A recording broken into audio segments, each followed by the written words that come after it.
Welcome back जी। Break पे जाने से पहले हम गुफ्तगू कर रहे थे मोहसिन नवाज साहब से और हम बात कर रहे थे आप जब 17 साल की उम्र में थे तो आपने रिकॉर्डिंग शुरू की अपनी आवाज़ की, उस हवाले से आप हमें बता रहे थे। 17 साल की उम्र में मैंने वो जो बात आपसे शेयर की कि उस वक्त पहली दफ़ा रिकॉर्ड किया और फिर उसको अंदाज़ा हुआ मुझे कि ब्रॉडकास्टिंग से जुड़ा जा सकता है। एक्चुअली ये बात कहने का मकसद ये था कि हमारा जो ब्रेन है वो जिस तरह से डिज़ाइंड है कि हम अपने बारे में जब कुछ सोचते हैं, तसव्वुर में एक वीडियो देख लेते हैं कि आने वाले वक्त में हम ऐसा हो सकते हैं, ऐसा बन सकते हैं और उसकी तैयारी के असबाब बनाने लगते हैं, तो अल्लाह रब्बुल इज़्ज़त भी फिर हमारे लिए वैसा ही प्रोग्राम कर देता है। क्या बात है, कितनी खूबसूरत आपने बात की है। यही बात मैं हमेशा कहती हूँ और ये एक थ्योरी है, इसको समझने की ज़रूरत है। It's a law of attraction. Law of attraction. और मैं आपसे बताऊं कि आज जो लोग अपना कोई बहुत खूबसूरत घर बनाना चाहते हैं या अपनी को बहुत बड़ी कामयाबी, कोई सक्सेस, कोई ऐसे पर्सन है, कोई ऐसे स्टूडेंट इस वक्त हमें देख रहे हैं जो कि स्टेज पर तालियों की गूंज में जाके कोई अवार्ड वसूल करना चाहते हैं, तो आज ही उसकी वीडियो देखना शुरू कर दीजिए, ज़िंदगी कामयाबियों से भर जाएगी इंशाल्लाह। क्या बात है, आपने इतना बड़ा गुर बता दिया आज इस शो के ऊपर, जो एक किताब द सीक्रेट के अंदर बताया गया है। आपने पढ़ी है वो किताब? पढ़ने का इत्तेफाक हुआ आपको? मुझे मूवी अच्छा, डॉक्यूमेंट्री आपने डॉक्यूमेंट्री है वो देखने का इत्तेफाक हुआ।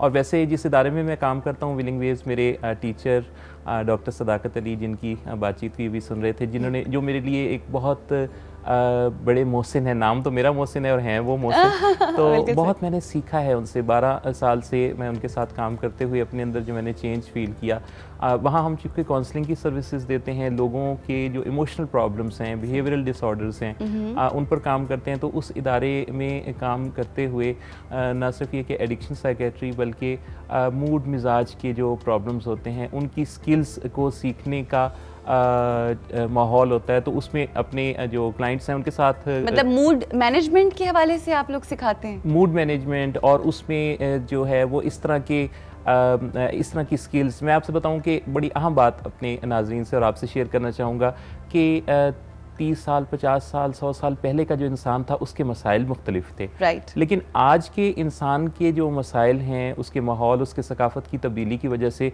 काफ़ी मुख्तलिफ है और चेंज हो चुके हैं। ऐसे तो हम ये करते हैं कि जब हमें इस दौर के मसाइल दरपेश होते हैं तो हम उन्हें पुराने तरीक़ों से हल करना चाहते हैं। अच्छा, जब ये चीज़ दुनिया में रिसर्च करने वालों के सामने आई तो फिर उन्होंने इस पे काम करना शुरू किया कि नए मसाइल के लिए कुछ नए तरीके भी दरियाफ्त होने चाहिए। तो फिर वो नए तरीके क्या हैं? उसमें बातचीत के तरीके हैं। मसलन आप किस तरह से असर्टिवनेस के ज़रिए लोगों के साथ मौसर गुफ्तगू कर सकते हैं, जिसमें आप अपनी फीलिंग्स, वांट्स को जो है वो एक्सप्रेस करें। मसलन पुराने ज़माने में ये होता था कि जब इंसानों ने इतना सीखा नहीं था तो वो फिर गो सिस्टम के ज़रिए, यानी हाथों का इस्तेमाल करते थे, जिस्म का इस्तेमाल करते थे। जैसे जैसे इंसान ने तरक्की की तो बातचीत के ज़रिए इफ़ेक्टिवली कम्युनिकेट किया जाने लगा। मोहसिन साहब, मुझे लगता है ये सारी जो थेरेपी और जो काउंसलिंग की आप बात कर रहे हैं, इसके लिए तो आपको हमारे इस शो का हिस्सा बनना पड़ेगा, ताकि आपके ज़रिए जो देखने वाले लोग हैं वो बहुत सारी चीज़ें समझ सकेंगे, सीख सकेंगे। मैं तो आपसे बहुत सीखता हूँ। पिछले दिनों मैं आपका एक शो सुन रहा था, आपका तलफ़्फ़ुज़ इतना अच्छा है, और मुझे प्लीज़ इजाज़त दीजिए कि मैं ये बात कहूँ कि टेलीविज़न की फ्रीक्वेंसी चेंज करते हुए अब भी अगर मेरे नाज़रीन चेंज करें तो इधर उधर से जब वो दूसरे चैनल पे जाएंगे तो हबड़ दबड़, घबराहट, बेचैनी की आवाज़ें वहाँ सुनेंगे। लेकिन आपके इस शो का माहौल इतना पुरसुकून है और वो आपकी वजह से, क्योंकि आपके लबो लहजे में बहुत इत्मीनान और सुकून है, और जब हम इत्मीनान और सुकून में बात करते हैं तो ज़ाहिर है हम सुकून बांट रहे होते हैं ना।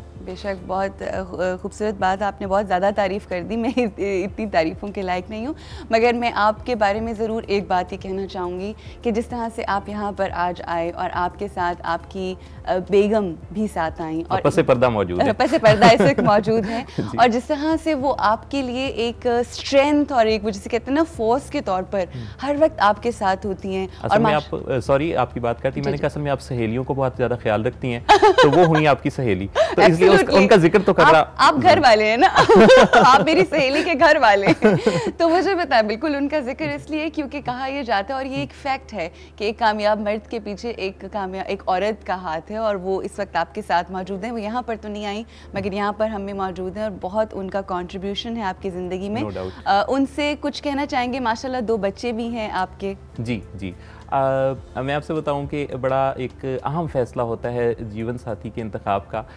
माशाल्लाह वो बहुत परफेक्ट शख्सियत हैं, हर लिहाज से मुकम्मल हैं, तालीम के लिहाज से, जिस्मानी लिहाज से, और मेरे साथ शो में भी हिस्सा लेती हैं। सही। तो उन्होंने ये मुश्किल फ़ैसला बड़ी आसानी से किया। बात तो दिल की होती है ना। सही। तो जब मेरे साथ ज़िंदगी गुजारने का फ़ैसला था, इन 2 चैलेंजेस के बावजूद, जबकि मैंने ये देखा है कि पाकिस्तान में लोगों के साथ कोई एक फ़िज़िकल चैलेंज तो है, ऐसे लोग तो बहुत सारे मिलेंगे, 8 से 10% तक ऐसी आबादी है, लेकिन जो डबल चैलेंजेस हैं उसके साथ इस माशरे में आगे बढ़ने का जो सफ़र है उसमें काफ़ी सारी दुश्वारियाँ आती हैं। तो मेरी जो अहलियाँ हैं वो मेरी ताकत हैं। क्या बात। और मैं समझता हूँ कि उन्होंने मेरे साथ ज़िंदगी गुजारने का फ़ैसला करके एक माशरे में मिसाल कायम की, और यही वजह है कि 3 या 4 ऐसी शादियाँ हमारी शादी को रोल मॉडल के तौर पे देखते हुए बाद में हुई, जिसमें नॉर्मल लोगों ने स्पेशल पर्सन्स को अपनाया। क्या बात है। मीडिया के हवाले से, हुकूमत के हवाले से जो फिजिकली या मेंटली चैलेंज्ड लोग हैं हमारे मुल्क में,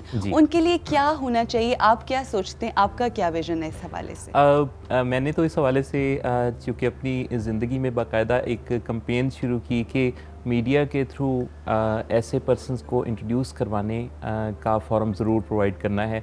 मैं ख़ुद रेडियो और एक प्राइवेट टीवी चैनल से चूँकि शो करता हूँ, वीकली शो, तो मुझे ये एजाज़ हासिल है कि पाकिस्तान के स्पेशल पर्सन्स में अब तक के रिकॉर्ड के मुताबिक मैं पहला फ़र्द हूँ जिसने कि रेडियो और टेलीविज़न पर एंकर पर्सन के तौर पे काम करना शुरू किया।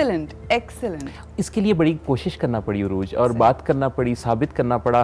ज़ाहिर है इस तरह की बहुत सी रुकावटें थीं।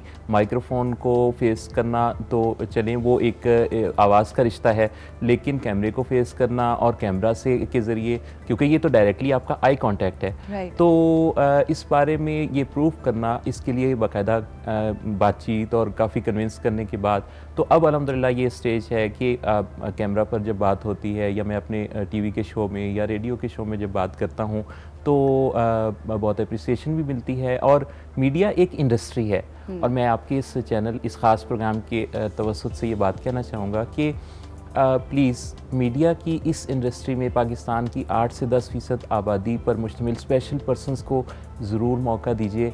एंकर पर्सन के तौर पे इनको रेगुलर शोज़ इनके लिए होने चाहिए। देखें 168 आवर्स की ट्रांसमिशन होती है एक वीक में किसी भी एक चैनल की, और वहाँ से क्या इतना हक भी नहीं है कि आधे घंटे का एक वीकली शो स्टार्ट कर दिया जाए, जिसको एंकर करें उन्हीं में से कोई ऐसा पर्सन जो अच्छी बातचीत कर सकता हो। अच्छा, इससे बहुत ज़्यादा चेंज मिलेगा। एक तो ऐसे लोगों के लिए रोज़गार के मौके बनेंगे, दूसरा माशरे को बहुत मोटिवेशन मिलेगी। Absolutely, I agree with you. और इंशाल्लाह अल्लाह मियाँ हमें तौफीक दे के जो वादा हम करें उसको निभा सकें, वफा कर सकें।